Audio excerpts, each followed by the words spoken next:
Ultimate Love and Fantasies with Maria Morena.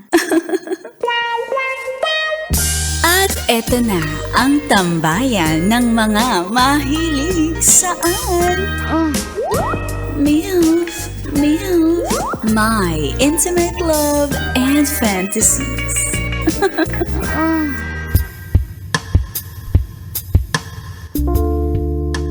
Sa ating episode na pinamagatang, kakain tayo ng masarap na pansit. Yung lasang abot langit. May kwento ako. Isa akong babae at share ko lang ang intimate love and fantasy ko. Single na ako for 1 year. Ang mga relasyon ko ay parang kontrata sa work abroad. Umaabot ng 2 years. Pinatagal pa.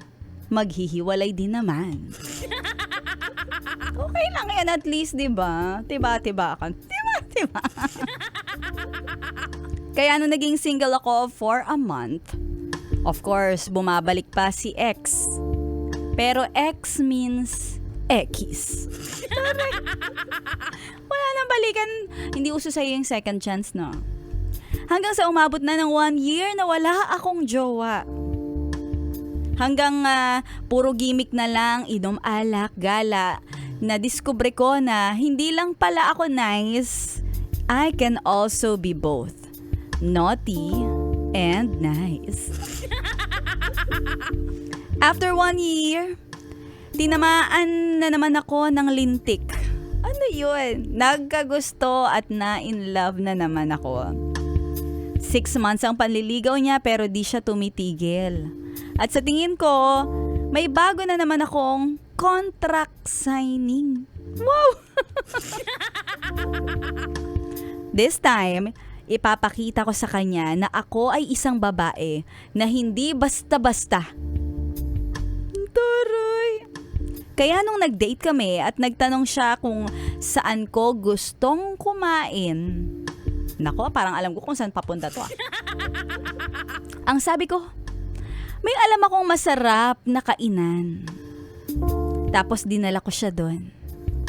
Nagulat siya dahil papasok kami sa loob ng Motorola. Bakit mo naman dinala doon, ate?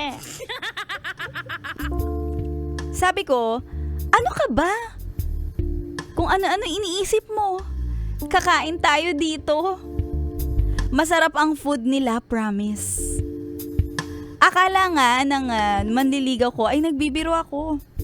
Kaya naka-check-in na kami sa loob. Nasa loob na kami ng kwartong walang bintana. Sinabi ko sa kanya na, hubarin mo na yan. Kinabahan siya. At tinuro ko, iyang sapatos mo. Sabi ko, paano ka makakakain sa kama kung nakasapatos ka?